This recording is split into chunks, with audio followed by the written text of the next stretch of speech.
Grab your dice, wargamers, and welcome to the joy of wargaming, where we talk about every aspect of this incredible hobby, including actually playing the games. Today we're going to be playing a medieval battle using Neil Thomas's 1 Hour War Games. Practical tabletop battles for those with a limited time and space. And, as it says on the cover, everything that you need to play this battle can fit into this single little box. 8.5 by 11, about 4 inches deep. It all packs up nice and neat in there. To play our battle, the first thing we have to do is figure out which scenario we're going to play. Neil provides not one, but 30 scenarios. And one of the things I like about those scenarios is that the earlier scenarios, you could roll a d30 and play any one you want, but the first few scenarios are all meeting engagements, and the last few scenarios are all mop-up engagements, either last stands or something along those lines, and a lot of the middle scenarios are pursuit, which gives you an easy framework for a narrative campaign. In fact, that's what we're going to do. I'm going to roll a d6, and that's the scenario we're going to play. So today, we're going to play scenario number 4, which is take the high ground. There's your map. We're going to have a single road running up about a third of the way over, woods over on this side, and a hill right in the middle. The situation is that an isolated portion of the Red Army occupies a strategic hill. The Blue General has noted this and set out to seize the hilltop before enemy reinforcements arrive. Now, our armies, the red-based armies, and you can see here we have a unit of knights with a nice red border to make it easy to identify. These are 6mm figures, all of them from Irregular Miniatures manufacturers, available online. Opposing them is, we're actually playing a fantasy game, although, depending on how you want to look at it, we're using fantasy fluff. I've got a Necromancer King's army. These guys in the purple are apparently invading the good guys' home. Because, as mentioned, the Red Army occupies a strategic hill in the center. In this case, both armies have 6 units. Now, I've constructed 10. For each army, the maximum number that you're going to need is 4 knights, 2 shooters, 2 levies, and 2 men-at-arms. These are your heavy infantry. You're going to use up to a maximum of 6 of these. And to figure out exactly which 6, Neil provides a handy-dandy chart. You roll a d6, cross-reference here, and it'll tell you how many of each that you are going to use. This being the medieval era, they're generally going to run heavy on the knights. For example, for the Necromancer King, we roll a 2. That means he's got 3 knights, 1 shooter, and 2 levies. The levies are light infantry, and so we're going to move 1 knight out of the way. Both of our heavy infantry are going to hit the showers. And then we need only 1 of the archers. And I think we're going to go with these guys. So, the guys that are kind of scraggly, those are our ill-trained peasants, or in this case, ill-trained zombies, unleashed by the Necromancer King. On the other side, we have a 4. So, our Army of the Saints will have 4 knights, 1 shooter, and 1 heavy infantry.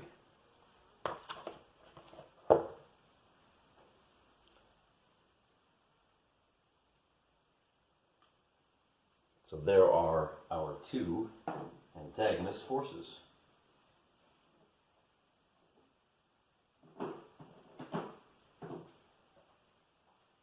Just to refresh your memory on how the game works, each of these blocks has 15 hit points. Once they get stuck in, we're going to roll a d6 on each turn.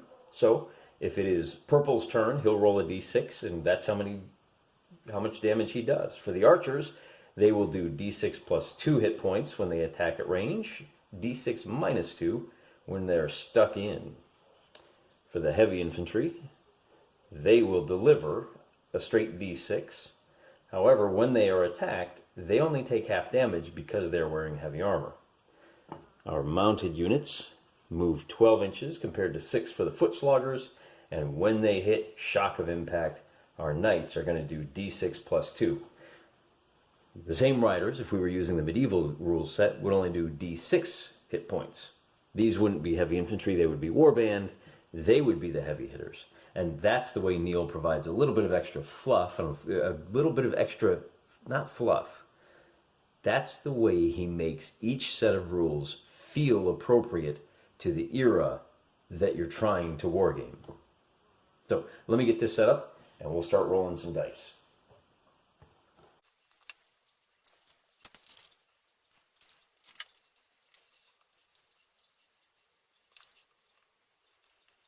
And there's your battlefield. Deployment is not just a straight one side versus the other. In this case, the Red Army will deploy 2 units on the hill facing south to start the game.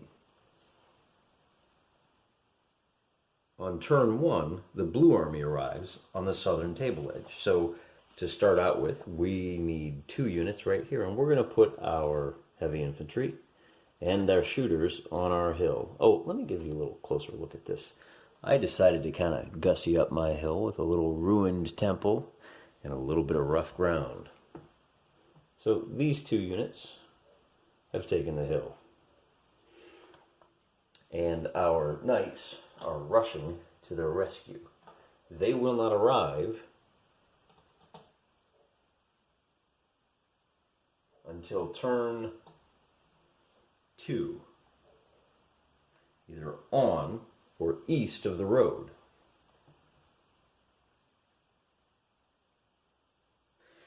One last thing I should point out, Neil, being the excellent host that he is, includes, well, first of all, we've got 15 game turns. Red player goes first in each turn. The victory conditions are the army and exclusive occupation of the hill at the end of the game wins.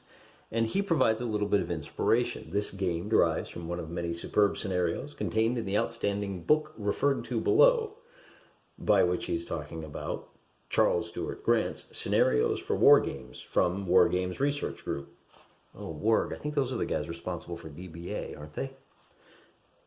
Let's see. I have modified the terrain to account for the particular conditions and limitations of a small War Games table, but the core concept remains intact. An army attempting to seize a vital objective before enemy reinforcements arrive. So, 15 turns.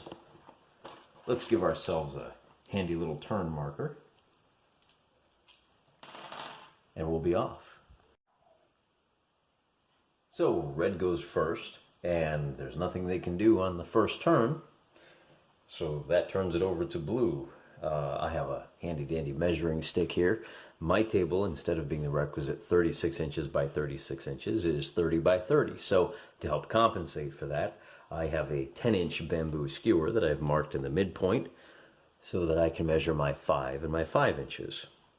The extra little bit here is because if you move on the road exclusively, you get an extra couple of inches of movement. We're going to move our levies up as a delaying tactic.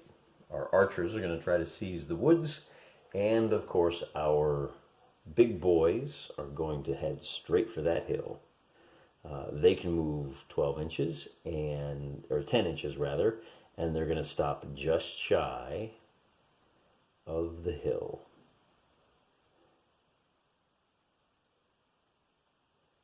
And that is the end of turn 1. So we advance our turn marker to number 14. And it's the start of turn 2. I believe this is the turn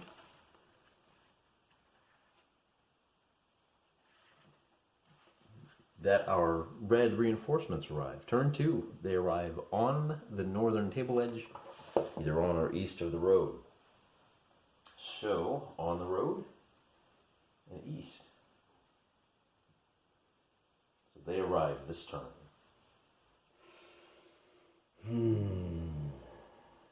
And the only movement that we've got is to bring these guys. I'm actually going to start measuring from the edge of the table. So there's our straight movement, and here's our bonus for the road movement.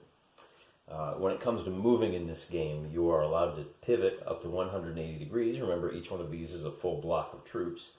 I'm going to pivot these guys as far as I can and send them galloping the 10 inches over to there.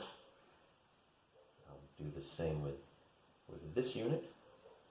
So they'll follow up a little bit more of an angle, and then they're going to try to squeeze through this way, measuring from the table edge. I think these guys need to be pulled back a little bit too, because they start from the table edge. So that's it for movement on turn one. I do have one unit of shooters that's going to take a shot at these guys. Now, for the knights, I don't know if you can see, this particular unit has 4 bushes. 1, 2, 3, 4, and that's how I keep track of which knight is which. Here at the Joy of Wargaming, we're all about the visual appeal. We try to remove as much clutter from our battlefield as we can. And so 1, 2, 3, this is knight 1, 2, and this is knight number 1.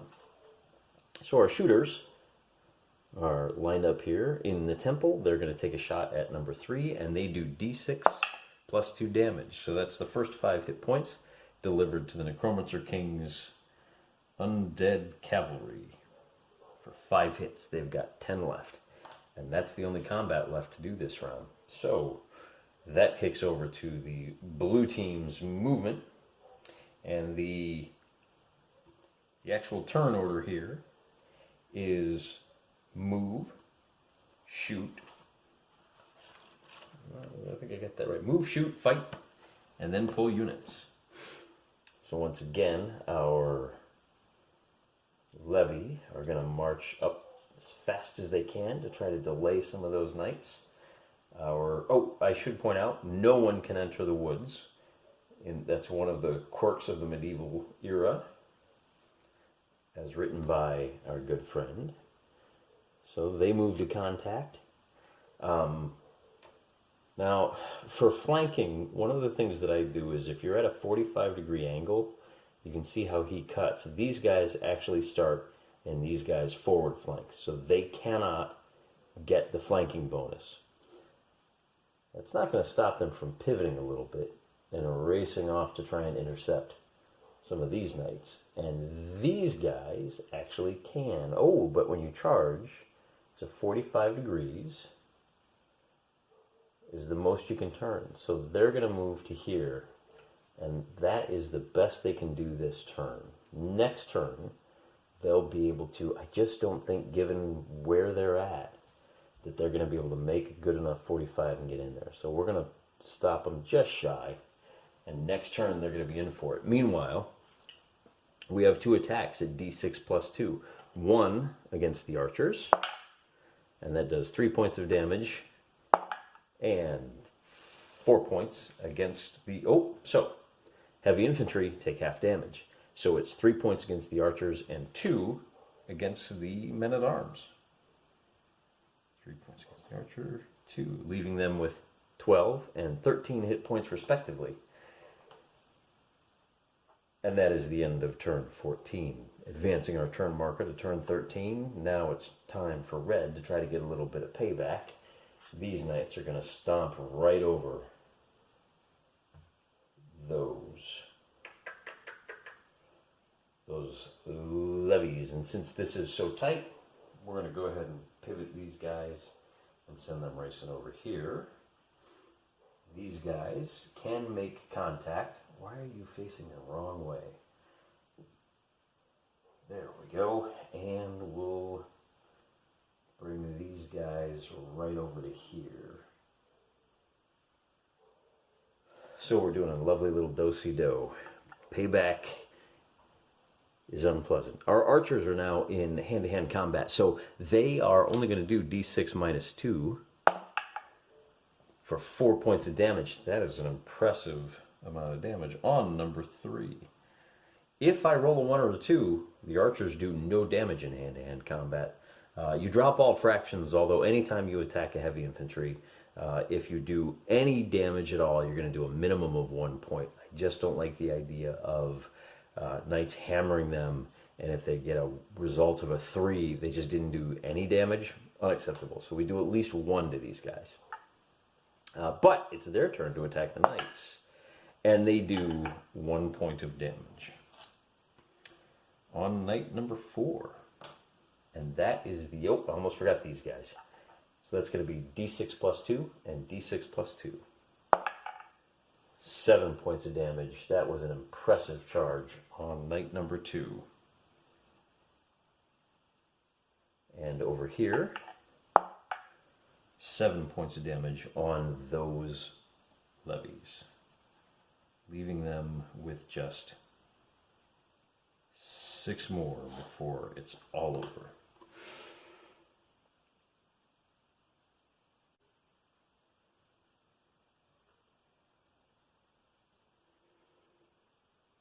So what is blue going to do? Well, I think it's pretty obvious. They're going to move to flank. Our archers are going to move. They're going to spin 45 and rush over to see what they can do about helping.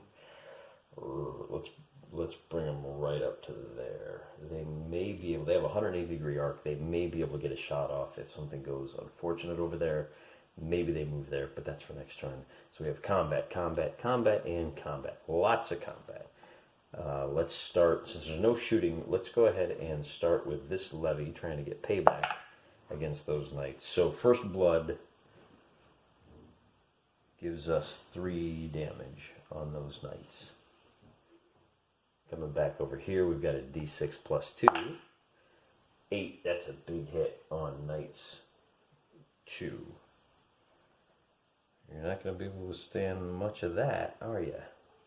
These knights on the heavy infantry, remember this is half damage, so that's 2 more points on that heavy infantry.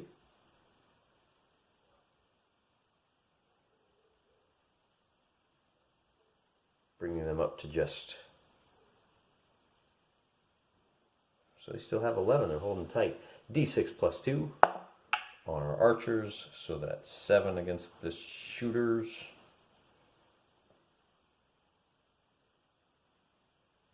In addition to the 3 before, they're feeling some pain.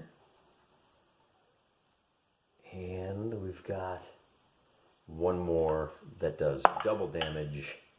So 2 plus 3 is 10, and that will do it for those shooters. They are eliminated.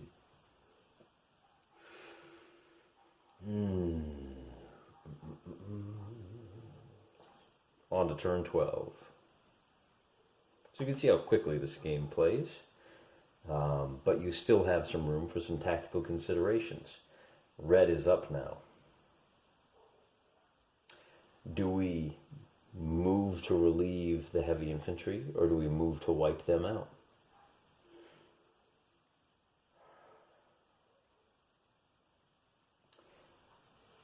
Well, these guys can turn up to 45 degrees, so they can charge in that direction only. They're not going to be able to get into hand-to-hand combat with anybody over here this turn. Best they can do is get into good shape so we can turn as tight as we want. And we're going to move up to here. We'll turn, wait a minute, they were here, so we're going to move up to here. They'll bypass and trust them, and now they're in good shape to have some influence over there. And I think with these guys, as tempting as it is to eliminate those knights, they're already hurting. I think we have to charge these guys to save. Ooh, that might hurt. That might hurt because we moved into combat, but we're also being flanked. They might be fairly disposable, but at least we can do a little bit of damage before we die. So we'll start over here with these guys. A big roll will end at 5. That's not quite big enough. 1, 2, 3, 4, 5. So they've only got 2 hits left. These guys are unblooded. That's unit number 1. And now they are blooded. That's going to be 6 hits. Wait a minute. I marked the wrong one. So that's 6 on the Necromancer King. And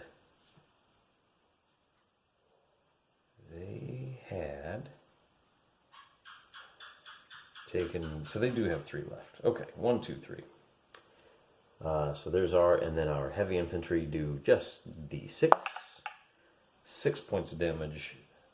That makes up for the last time, bringing them to a total of 7. So they are now half dead. And we have an attack against this Levy. If he can roll a D6, that'll put them out of the fight. I'm going to re-roll that. 3. 1, 2, 3. So they have 3 hit points left. And it's the Necromancer's turn.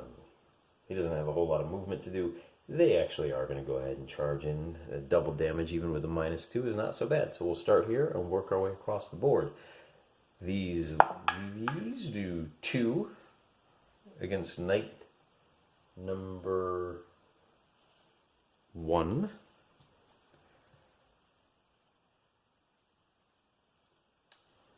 They do double damage against our heavy, which is, so they've got heavy armor, it's halved, it's doubled, so it's just a straight D6 -2 for 0 damage. Oh well.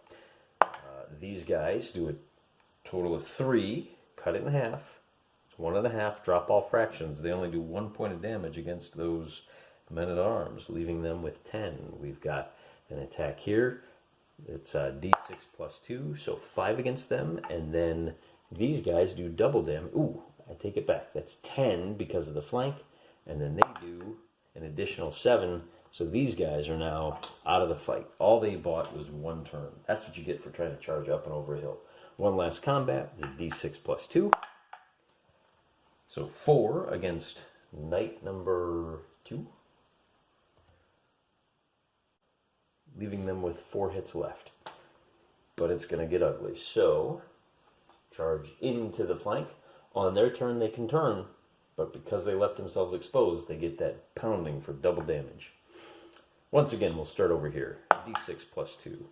4 hits against that. Against those peasants. Puts them out of the fight. And opens up the door for them to do something else. We'll start these guys. They get an attack against those knights for a total of 2 points of damage. And those are knights 4.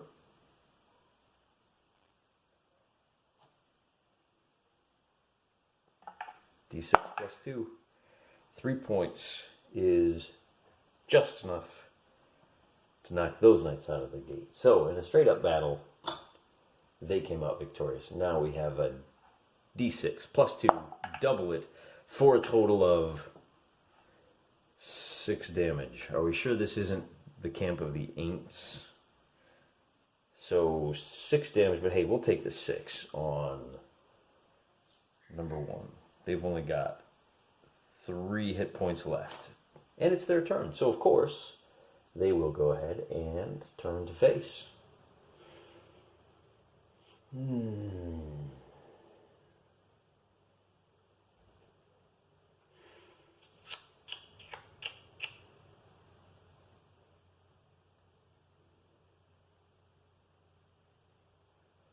In the rules, once you are stuck in hand-to-hand combat, you can't get out. So they can't, these archers can't now turn to face these guys. They are not in combat, so what are they going to do? There's not enough room to engage them. So they're going to advance onto the hill and pivot. But I'm going to rule that they cannot attack this turn. Well, that exposes their flank. That's a bad idea. They're going to move up and they're going to hold position right there. We have a straight up attack. D6 plus 2 on knights number 3. 8 damage on knights 3. That is the first damage on them, so they still have 7 left. We have a straight up attack. D6 plus 2 against those knights for 1 point of damage. Those men-at-arms are standing strong. They have decided they are not giving up that hill. 3, doubled for 6. Okay. Archers, -2 for melee. They do 3 points of damage. doubled because they're flanked, but halved because they're attacking heavy infantry means they do a total of 3 points of damage. They just keep whittling. And that is the end of turn 12. Advance the counter. The day is about a third over, and red takes the first turn. So we charge into combat here, charge to contact here. Now that they're engaged, they can turn around, but we'll have to see if they survive. This is a d6 plus 2 doubled for hitting them in the back. So that's 7, so excuse me, that's 2 plus 2, that's 4. Doubled because he hit him in the back. And those shooters take their first damage of the day for 4. These heavy infantry are still engaged in a straight up fight. That's 2 against knights 4. 1, 2. And then we've got a d6 against knights 3 and against knights 1. First we'll do 3 for 7, and that puts them out of the fight.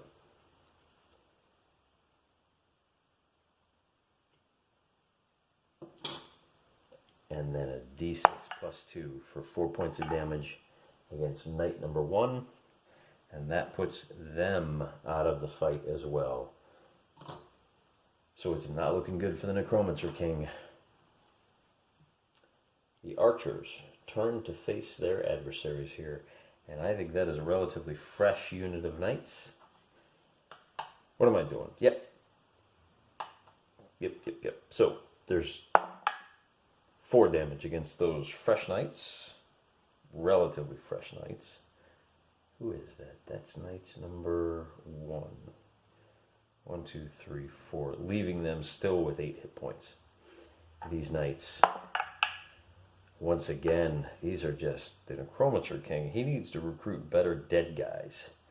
1 point of damage is not going to do much.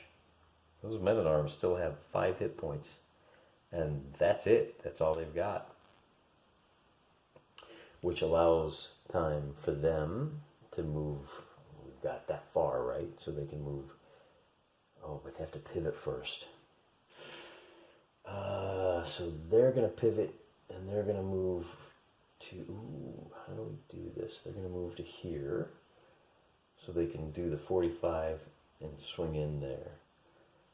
They're going to pivot to here, so they can get within that crucial 45 and hit them. Oh, we are on turn 10, by the way, so it's not even lunchtime. And God's army is putting these walking monstrosities down. D6 plus 2. 6 hit points against the shooters, and they've got 5 left. We've got a straight die roll against these. Against knight number 4, and that's enough. That knight is dead, and I think we're going to call it. There's no way this shooter is going to outlast all 3 of these units. So a resounding victory for the Camp of the Saints. And there you have it. In about 20 minutes, maybe an hour, including setup and takedown, a nice, fun little game with a little bit of decision making, a little bit of thoughtfulness. I think maybe if we had a larger hill here, we could have made that more interesting. We might have done a few things wrong. This is YouTube, so I have every confidence that if I've done anything wrong here, people will let me know in the comments. That's okay. We're here to learn from each other. Let me know what I did wrong. We'll get it right next time when we play the second battle in the war between the Army of the Saints and the Necromancer King. Now that we know the Necromancer King is lost, we'll let the Army of the Saints decide whether they want to be the Red Army or the Blue Army, which will entirely depend on which scenario we roll. So join us for the next battle report. And until then, I had a great time. I hope you had a good time too. Good night, and God bless you all.